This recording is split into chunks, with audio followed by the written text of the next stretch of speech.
வணக்கம். நம்மள சில பேருக்கு ரொம்ப நாளா ஒரு வலி இருந்தா, அது நம்ம வாழ்க்கையே புரட்டி போட்டுடும் இல்லையா? அதிலிருந்து வெளிய வரதுக்கு நாம என்னென்னமோ வழிகள தேடுவோம். இன்னைக்கு நாம சயாட்டிக்கான்னு சொல்ற ஒரு தீவிரமான வலிய பத்தியும், அதுக்கு ஒரு பழங்கால சிகிச்சை முறையான அக்குபங்க்சர் அறிவியல் ரீதியா எப்படி ஒரு புது நம்பிக்கைய குடுக்குதுன்னோ பார்க்க போறோம். இதுதாங்க இப்ப நம்ம முன்னாடி இருக்கிற ஒரு முக்கியமான கேள்வி. ஆயிரக்கணக்கான வருஷமா பயன்படுத்திட்டு வர்ற இந்த அக்குபஞ்சர் இப்போ நாம் அனுபவிக்கிற இந்த சயாட்டிகா வலிக்கு உண்மையிலே ஒரு தீர்வா இருக்குமா? வாங்க இந்த அறிவியல் ஆய்வுக்குள்ள போய் இதுக்கான பதில நாமளே கண்டுபிடிக்கலாம். முதல்ல சயாட்டிக்கான்னா என்ன, அது ஏன் இவ்ளோ கொடுமையான வழிய கொடுக்குதுன்னு நம்ம புரிஞ்சுக்கலாம். ஏன்னா ஒரு ப்ராப்ளமோட மூல காரணத்தை நாம சரியா தெரிஞ்சுக்கிட்டா மட்டும்தான் அதுக்கான சரியான தீர்வையும் கண்டுபிடிக்க முடியும். சயாட்டிகாங்கிறது சும்மா வர்ற கால்வலி கிடையாதுங்க. இது நரம்பு சம்பந்தப்பட்ட ஒரு வலி. அதாவது நம்ம இடுப்பு பகுதியில ஆரம்பிச்சு ஒரு ஷாக் அடிக்கிற மாதிரி கால் முழுக்க பரவும். சில சமயம் ஒரே கூச்சமா இருக்கும், சில சமயம் மரத்து போன மாதிரி இருக்கும், இல்லனா தாங்க முடியாத வலியா இருக்கும். இதை அனுபவிச்சவங்களுக்கு தான் அதோட கஷ்டம் புரியும். அப்போ இந்த வலிக்கு அசல் காரணம் என்ன? ரொம்ப சிம்பிள்ங்க. நம்ம முதுகுத்தண்டுல இக்கிற டிஸ்க் அதோட இடத்துல இருந்து லேசா நழுவி ஷியாட்டிக் அப்படிங்கிற ஒரு முக்கியமான நரம்ப அழுத்த ஆரம்பிக்கும். அந்த அழுத்தம் தான் இந்த எல்லா பிரச்சனைக்கும் காரணம். ஒரு தண்ணி பைப் மேல நம்ம காலை வச்சு மிதிச்சா தண்ணி சரியா போகாது இல்லையா? அந்த மாதிரி தான் இந்த நரம்பு அழுத்தப்படும்போது வலி உண்டாகுது.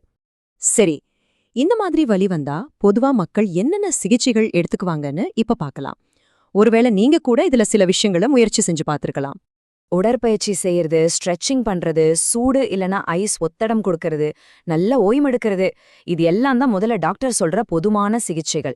இது நிறைய பேருக்கு ஓரளவு நிவாரணம் கொடுக்கும். ஆனா சிலருக்கு இந்த வலி முழுசா போகாது. அப்போதான் வேற என்ன வழி இருக்குன்னு ஒரு தேடல் ஆரம்பிக்கும். இப்பதான் நம்ம விஷயத்துக்கே வரோம். அக்குபஞ்சர் நிஜமாவே சயாட்டிகாக்கு பலன் கொடுக்குமா இல்லையாங்கிற கேள்விக்கு ஒரு உறுதியான பதில் வேணும் இல்லையா? அதுக்காக ஒரு ரொம்பவே சிறப்பான மருத்துவ பரிசோதனைய செஞ்சிருக்காங்க. இது சாதாரணமா நடத்தின ஆய்வு கிடையாது. ஜாமா இன்டர்னல் மெடிசின்னு சொல்ற உலகத்திலேயே ரொம்ப மதிக்கப்படுற ஒரு மருத்துவ இதழ்ல இந்த ஆய்வு வெளியிடப்பட்டிருக்கு. இதுவே இந்த ஆய்வோட நம்பகத்தன்மையை நமக்கு நல்லா காட்டுது. இந்த ஹெர்னியேட்டட் டிஸ்க் பிரச்சனையால சயாட்டிகா வலியில அவதிப்பட்ட 216 பேரை இந்த ஆய்வுல பங்கேற்க வச்சிருக்காங்க. அவங்களோட சராசரி வயசு 51. அதாவது உண்மையிலேயே இந்த வலியால கஷ்டப்படுறவங்கள வச்சுதான் இந்த ஆய்வையே செஞ்சிருக்காங்க. சரி, இந்த ஆய்வு அவங்க எப்படி நடத்தினாங்க? அதோட முடிவுகள் ஏன் எல்லாரையும் இப்படி ஆச்சரியப்படுத்துச்சு? வாங்க அதுக்குள்ள இன்னும் கொஞ்சம் ஆழமா போய் பார்க்கலாம். ரொம்ப சுவாரஸ்யமா இருக்கும். இதுல பங்கேற்றவங்கள 2 குழுவா பிரிச்சுட்டாங்க. ஒரு குழுவுக்கு உண்மையான அக்குபஞ்சர் சிகிச்சை, அதாவது உடம்புல சரியான புள்ளிகள்ல ஊசி வச்சு சிகிச்சை கொடுத்தாங்க. இன்னொரு குழுவுக்கு அக்குபஞ்சர் மாதிரியே ஒரு போலி சிகிச்சையை கொடுத்தாங்க. ஏன் இப்படி செஞ்சாங்கன்னா, அக்குபஞ்சரோட பலன் உண்மையானதா இல்ல நாம அப்படி நினைச்சுக்கிறதால வருதான்னு தெளிவா கண்டுபிடிக்கிறதுக்கு தான். இந்த ஆய்வுல எந்த பாகுபாடும் இருக்கக்கூடாதுன்னு 2 குழுவுக்கும் ஒரே மாதிரி தான் சிகிச்சை திட்டம். 4 வாரத்துல மொத்தம் 10 செஷன்ஸ். இதனால கடைசியில வர்ற முடிவுகளை ரொம்ப துல்லியமா ஒப்பிட முடிஞ்சது. இப்போ ரிசல்ட்ஸ பாருங்க. இந்த சார்ட் எல்லாத்தையும் ரொம்ப தெளிவா சொல்லுது. உண்மையான அக்யூபஞ்சர் செஞ்சுக்கிட்ட குழுவுக்கு கால்வலி ரொம்பவே குறைஞ்சிருக்கு.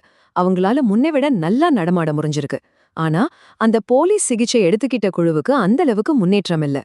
இந்த ஆய்வோட மிக முக்கியமான ஒரு சூப்பரான விஷயம் இதுதாங்க.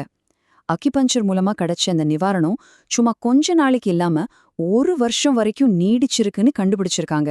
யோசிச்சு பாருங்க, நாள்பட்ட வலியால கஷ்டப்படுற ஒருத்தருக்கு இது எவ்ளோ பெரிய நிம்மதியை கொடுக்கும்.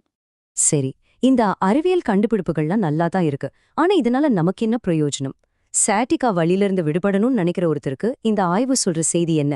அத பத்தி இப்ப பார்க்கலாம். இந்த ஆய்வறிக்கையோட முடிவுல அவங்க சொல்ற ஒரு நேரடி மேற்கோள் இதுதான். நீங்க எடுத்துக்கிட்ட மத்த சிகிச்சைகள் உங்களுக்கு போதுமான வலி நிவாரணத்தை கொடுக்கலன்னா அக்குபஞ்சரை ஒரு தீர்வா யோசிச்சு பார்க்கறது ரொம்பவே மதிப்புக்குரியது.